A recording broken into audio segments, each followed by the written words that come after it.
नमस्कार दोस्तों, एक बार फिर से स्वागत है आपका हमारी इस क्लास में। विद्यार्थियों, हमने पहले भी रीट के बारे में बात करी है और आज पूरा हमारा ध्यान जो रहेगा रीट की जो मेन परीक्षा आ रही है यानी कि मुख्य परीक्षा है उसी पर होगा। रीट की अगर हम बात करें तो सब लोगों को ध्यान ही होगा कि रीट के अंदर हमारे पास में विज्ञान पढ़ना है हमको। अभी मैं बात कर रहा हूँ लेवल 2 की और यहाँ पर विज्ञान की जो शुरुआत है उसको हमें पढ़नी है।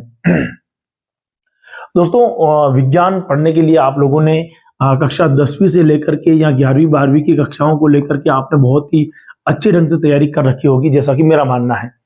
लेकिन फिर भी हम जो पढ़ने जा रहे हैं वो क्या महत्वपूर्ण है, क्या टॉपिक है, इसको वीडियो को अगर हम पूरा देखेंगे या यूं कहूंगा कि क्लास को पूरी समझेंगे तभी आपको समझ में आएगा।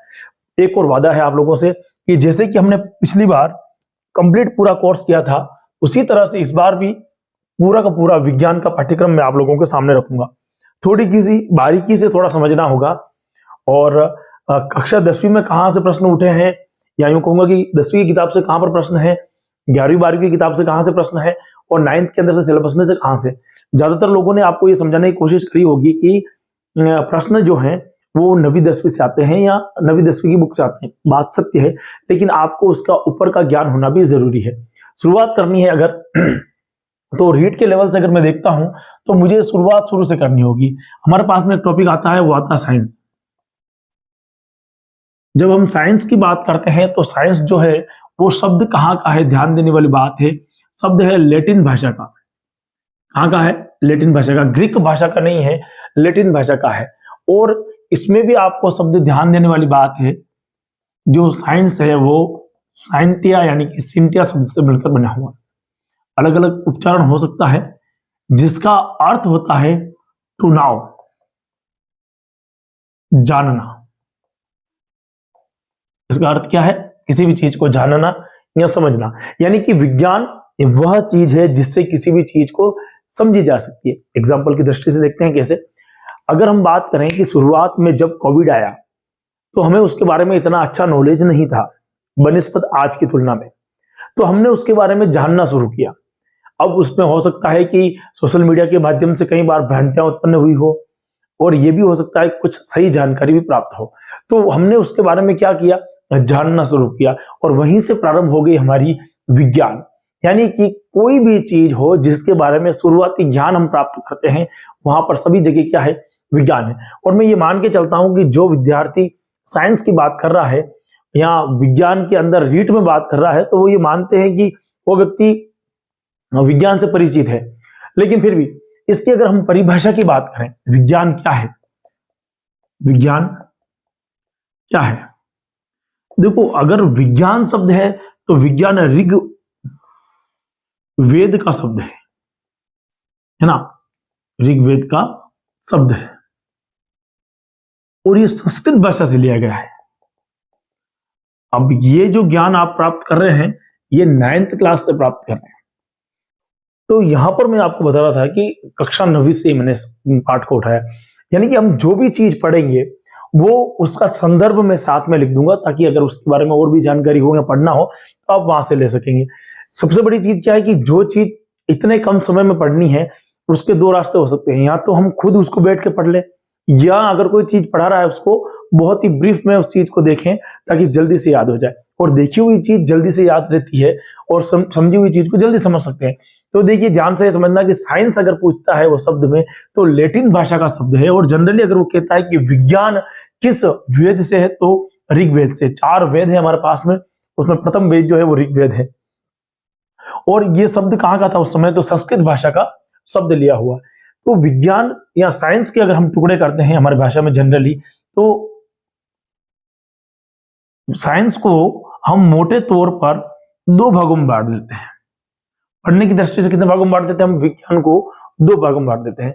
विज्ञान यहां पर 2 भागों में इसलिए बांट रहा हूं कि एक तरफ हमारे पास में आ जाएगी भौतिक विज्ञान, भौतिक विज्ञान, और दूसरी आ जाएगी हमारे पास में रसायन विज्ञान। विज्ञान और हमें जिसकी बात करनी है वो है बायोलॉजी यानी कि जीव विज्ञान। क्या है वो? जीव विज्ञान। तो अब समझने की दृष्टि से हमको देखना है, मैं आपकी जानकारी मिटा रहा हूं और अब हम जिस पे बात करेंगे, हेडिंग डालिए जीव विज्ञान।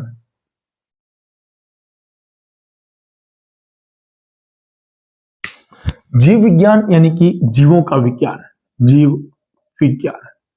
हम क्या कह सकते हैं, विज्ञान की वह शाखा जिसमें किसका अध्ययन किया जाता है, जीवों का अध्ययन किया जाता है, जीवों के बारे में अध्ययन किया जाता है। तो लिख सकते हैं अपन, विज्ञान की वह शाखा, विज्ञान की वह शाखा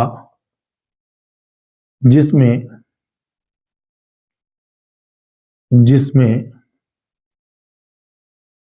जीवों का अध्ययन किया जाता है, अध्ययन किया जाता है। देखो, विज्ञान की वह शाखा जिसमें किसका अध्ययन किया जाता है, जीवों का अध्ययन किया जाता है, उसे अपन क्या बोलेंगे, जीव विज्ञान। एक्चुअल में जीव विज्ञान को इंग्लिश में कहते हैं बायोलॉजी। आप सभी लोगों ने पढ़ रखी है। जो गणित के विद्यार्थी, उन्होंने हो सकता नहीं इसके बारे में ज्यादा ज्ञान प्राप्त किया हो। देखो, दो शब्द मिले, बायो, तो ये बायो, और लोगस हो गया लॉजी, है ना। बायो का अर्थ होता है किसी भी चीज की लाइफ, यानी कि जीव, और लोगस का अर्थ हो गया या लॉजी का अर्थ हो गया अध्ययन। अगर हम किसी भी जीव के बारे में अध्ययन कर रहे हैं, वो क्या है, बायोलॉजी। अब बायोलॉजी से जुड़े हुए कुछ तथ्य हैं, कुछ पॉइंट्स हैं, उनको अपनी भाषा में लिख लेते हैं। अगर आपको पूछे कि जीव विज्ञान का जनक कौन है, तो आपको याद रखना है अरस्तु या अरिस्टोटल। क्या है, अरस्तु। जीव विज्ञान का अगर जनक पूछा जाए तो कौन है, अरस्तु है। जीव विज्ञान का जनक कौन है, अरस्तु है। अब इसी जीव विज्ञान यानी कि बायोलॉजी, इसी के वापस पुनः कितने टुकड़े हैं, दो टुकड़े।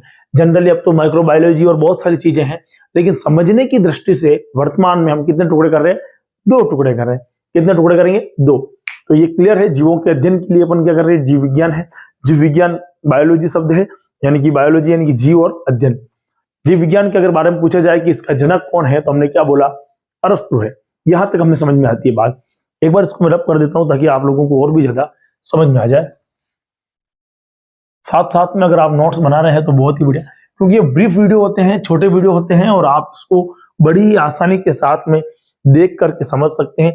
पूरा सिलेबस हम रीड का यहीं पे कंप्लीट कर लेंगे और बहुत ही कम पीरियड में हो जाएगा। देखिए, मैंने बात करी जीव विज्ञान की, यानी कि बायोलॉजी की, यानी कि जीव विज्ञान, जीव विज्ञान। अब देखिए, जीव विज्ञान है, इसका जनक हमने किसको बनाया, जनक किसको बनाया, अरस्तु। जीव विज्ञान के जनक कौन है, अरस्तु। अब जीव विज्ञान के मैंने मोटी मोटा कितने टुकड़े कर दिए, दो टुकड़े कर दिए। एक हमने टुकड़ा किया जूलॉजी, ठीक है ना, और दूसरा मैंने किया वनस्पति या बॉटनी, ठीक है। जियोलॉजी के अंदर कौन आएगा, यानी कि जंतु विज्ञान। कितना विज्ञान, जंतु विज्ञान। और पादप विज्ञान, पादप भी कह सकते हैं, वनस्पति विज्ञान भी कह सकते हैं। देखिए, जंतु विज्ञान की जब मैंने बात करी आप लोगों के सामने, तो इसका जो जनक है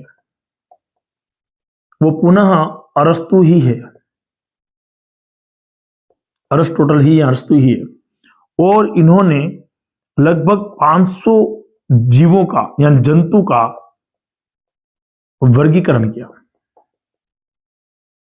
कितने जंतुओं का वर्गीकरण किया, 500 जंतुओं का वर्गीकरण किया। पादप विज्ञान यानी कि बॉटनी की अगर हम बात करें, तो यहां पर थियोफेस्टिस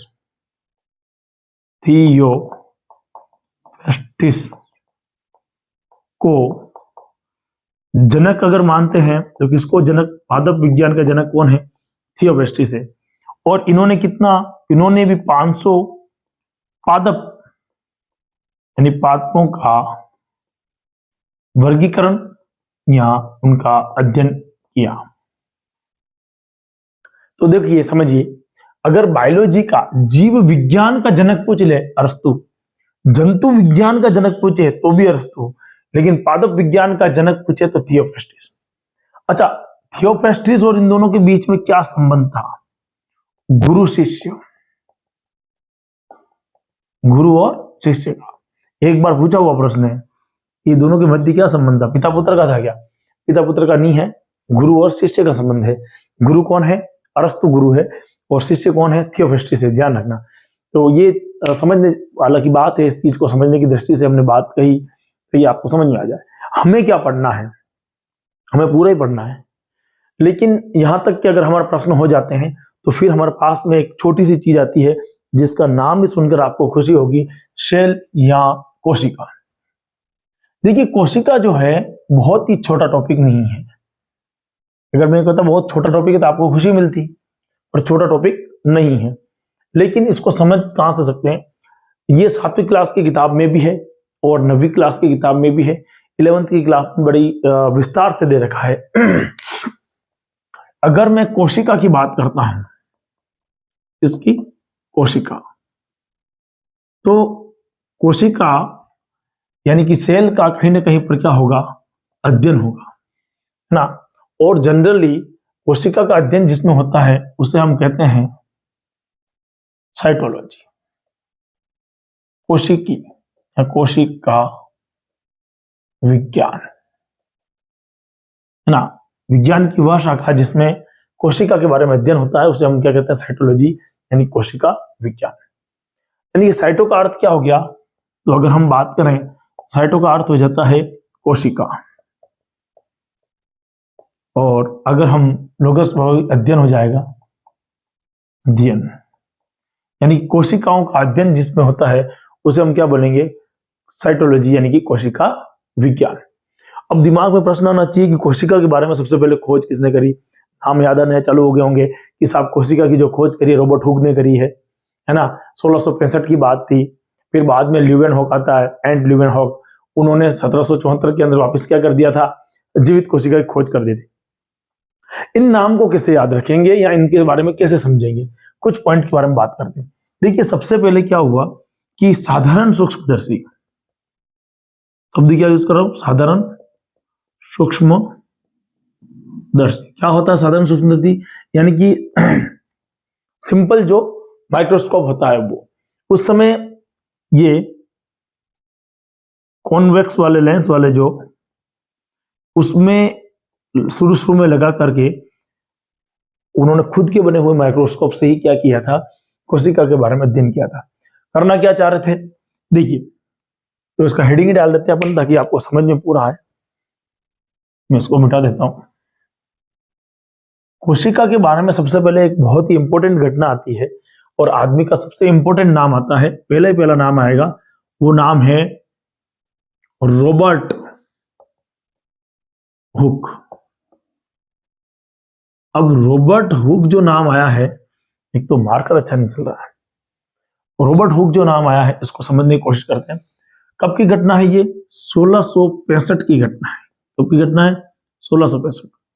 पहले क्या होता था, जो बोतल हुआ करती थी उन बोतलों पर ढक्कन के लिए कॉक यूज किया जाता था।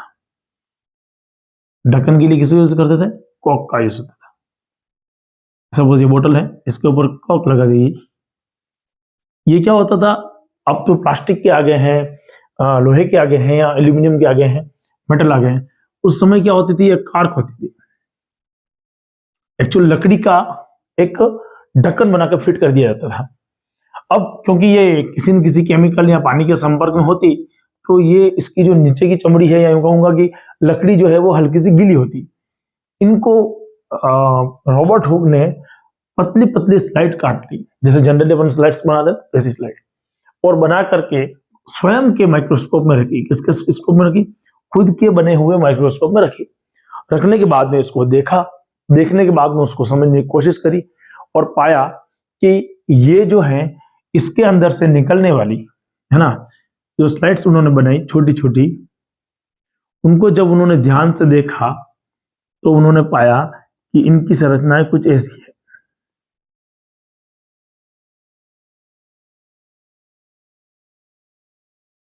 और इसकी तुलना उन्होंने मधुमक्खी के छत्ते के समान करी। अगर प्रश्न आता है कि पहली बार कोशिका की खोज किसने करी, तो रॉबर्ट हुक ने करी। सर्वप्रथम कोशिका को देखने वाला व्यक्ति कौन था? तो रॉबर्ट हुक था। अगर प्रश्न बनता है कि कोशिका की खोज कब करी, 1665 में करी। कोशिका की खोज किसमें की गई? तो लकड़ी यानी कि कॉक में की गई। उस समय किसमें देखा गया? साधारण माइक्रोस्कोप में देखा गया, या यूं बड़े कह सकते हैं कि रॉबर्ट हुक के द्वारा निर्मित माइक्रोस्कोप में देखा गया। उस समय जब माइक्रोस्कोप में देखा गया था, कोशिका की खोज की गई थी, उस समय कोशिकाओं की स्थिति क्या थी? मृत थी। तो हमें लिखना होगा रॉबर्ट हुक द्वारा मृत कोशिका को कार्क यानी कि लकड़ी में खोजा गया।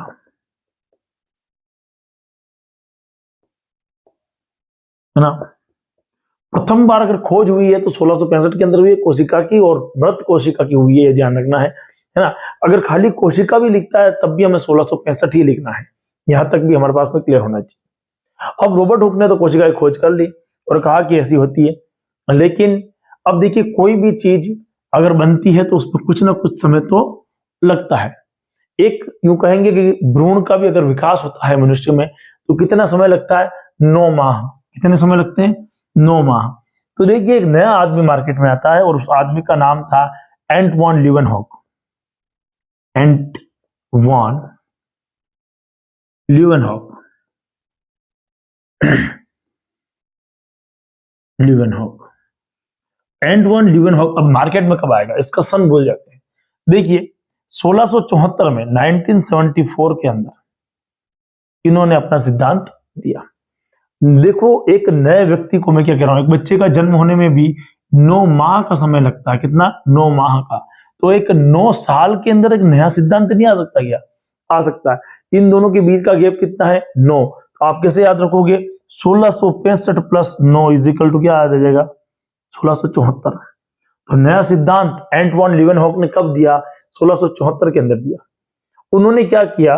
दांतों की गंदगी के अंदर बारिश के पानी में ये सब पदार्थों को इकट्ठा करके जीवित कोशिका को देखा। तो सजीव कोशिका को देखने का श्रेय किसी को है तो वो कौन है? एंट वॉन लीवेनहॉक को है। इन्होंने क्या देखा? सजीव कोशिका। सजीव कोशिका। अगर सजीव कोशिका को देखने का श्रेय किसे है तो एंट वॉन लीवेनहॉक को है। इन्होंने पहली बार सजीव कोशिका को देखा था। तो ये बात अपने को समझ में आनी चाहिए कि सजीव कोशिका को देखने का श्रेय किसको जाता है? एंट वॉन लीवेनहॉक को ही जाता है। इन्होंने दांतों की गंदगी के अंदर देखा था और पानी के अंदर भी इन्होंने पानी की बारिश की बूंदे जो है उसके अंदर देखा था। तो ये क्लियर हो गया। एक प्रश्न यहाँ पर भी बन जाता है कि कहां पर खोज हुई, कब खोज हुई, किसमें खोज हुई? तो दांतों के मल या गंदगी के अंदर लिख देना, उसकी खोज की थी। अब कुछ महत्वपूर्ण बिंदु। कोशिका है क्या? इतनी देर से हम कोशिका कोशिका कोशिका कोशिका कर रहे हैं, तो कोशिका है क्या? इसको थोड़ा सा समझने की कोशिश करते हैं। चलिए कल्पना करते हैं पढ़ कोशिका ही रहे वहां। कोशिका, देखो ये मनुष्य का शरीर है।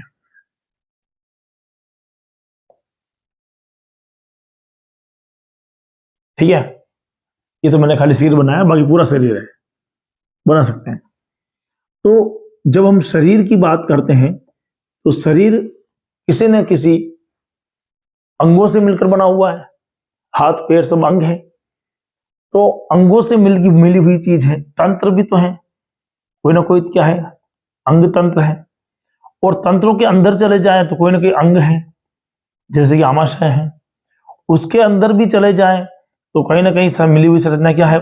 उसी प्रकार की उत्तक है। और उत्तक से छोटी चीज कोई आती है वो कौन सी आएगी हमारे पास में? कोशिका। यानी कि सबसे बेसिक चीज क्या है? कोशिका है। सबसे छोटी इकाई जो है क्या है? कोशिका है।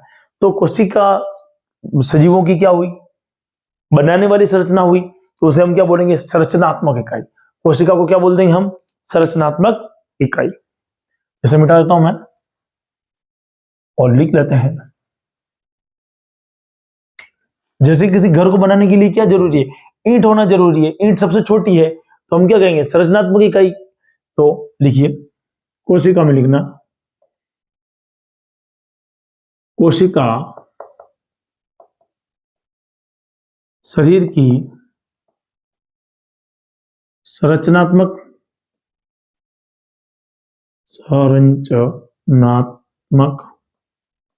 व क्रियात्मक इकाई है। क्रियात्मक इकाई है। अगर पूछा जाए संरचनात्मक और क्रियात्मक इकाई कैसे है, तो शरीर को बनाने वाली कौन है? कोशिका है। और सभी क्रियाएं किसमें संपन्न होती है? कोशिकाओं में। इसीलिए कोशिका शरीर की संरचनात्मक और क्रियात्मक इकाई। क्या एक कोशिका वाला जीव भी होता है? हाँ, एक कोशिकीय, अकोशिकीय। शब्द क्या यूज कर रहा हूं? अकोशिकीय। एग्जाम्पल बता सकते हैं सर? बिल्कुल। आपने नाम सुना है अमीबा, आपने नाम सुना है यूग्लिना। अमीबा और यूग्लिना दोनों के नीचे अंडरलाइन कर रहा हूं। क्यों कर रहा हूं आप जानते हैं, क्योंकि अंडरलाइन होना जरूरी है। यूग्लिना क्या है साहब? इसका एक इंपॉर्टेंट भी है, हाँ साहब महत्व है इसका। ये पादप और जंतु के मध्य की योजक कड़ी है। योजक कड़ी क्या होती है? यानी कि ये वो जीजाजी हैं जो दो फैमिली को जोड़ते हैं। तो यानी पादप और जंतु को जोड़ने वाली कड़ी कौन सी है? यूग्लिना है। अमीबा, अमीबा के लिए क्या फेमस है सर? अमीबा अगर हम पढ़ेंगे आगे जाकर, तो अमीबा की कभी प्राकृतिक मृत्यु नहीं होती है। तो लिख देना, इसकी प्राकृतिक मृत्यु नहीं होती। तो क्या सर इसको पानी में उबाल दे तो मरेगा? हाँ मरेगा। उससे अगर आप मार रहे हो तो मरेगा, अन्यथा इसकी प्राकृतिक मृत्यु नहीं होगी। ये आपके पास क्लियर है? पादप और यूग्लिना के बारे में हमने पढ़ा। एक कोशिकीय जंतु है, यानी कि अकोशिकीय जंतु है। तो किसमें आएंगे अकोशिकीय जंतु? अमीबा और यूग्लिना। और कोशिका हो सकते हैं? हाँ, बहुकोशिकीय। दूसरा कौन सा हो सकता है? बहुकोशिकीय। बहुकोशी में कौन आएंगे? पोरीफेरा है ना, सिलेंट्रेटा, निमेटोडा, प्लेटीहेल्मिन्थीस है ना। उसके बाद में धीरे धीरे बढ़ते हुए आपके पीसीज, एम्फीबिया और मानव मनुष्य जिसमें भी है, मेमेलिया, सारे आ जाएंगे। तो प्रथम अगर शुरुआत में देखा जाए तो अकोशिकीय, उसके बाद में एक वर्गीकरण बनता है बहुकोशिकीय। अकोशिकीय और बहुकोशिकीय के बाद में हमारे पास में कुछ नाम भी हमें लेने पड़ेंगे, जिससे हमें ये पता पड़ेगा कि सबसे छोटी कोशिका कौन सी है, सबसे बड़ी कोशिका कौन सी है। तो लिखिए, ये तो आपने उतार ही लिया होगा। कोशिका ही पढ़ रहे हैं हम, क्रियात्मक और संरचनात्मक इकाई के बारे में बात हमने कर ली। अगर हम बात करें बड़ी कोशिका की, सबसे बड़ी कोशिका, बड़ी कोशिका, इसका शुतुरमुर्ग, शुतुरमुर्ग का अंडा कितना होता है? व्यास लगभग, अगर व्यास पूछा जाए तो डायमीटर कितना होता है उसका? लगभग 17 सेंटीमीटर के आसपास में। और एकल कोशिका होती है सबसे बड़ी कोशिका के रूप में। अच्छा, आपको कोई बोल दे सबसे छोटी कोशिका, सबसे छोटी कोशिका माइक्रोप्लाज्मा, माइक्रोप्लाज्मा। सर माइक्रोप्लाज्मा को और कुछ कहते हैं, पीपीएलओ।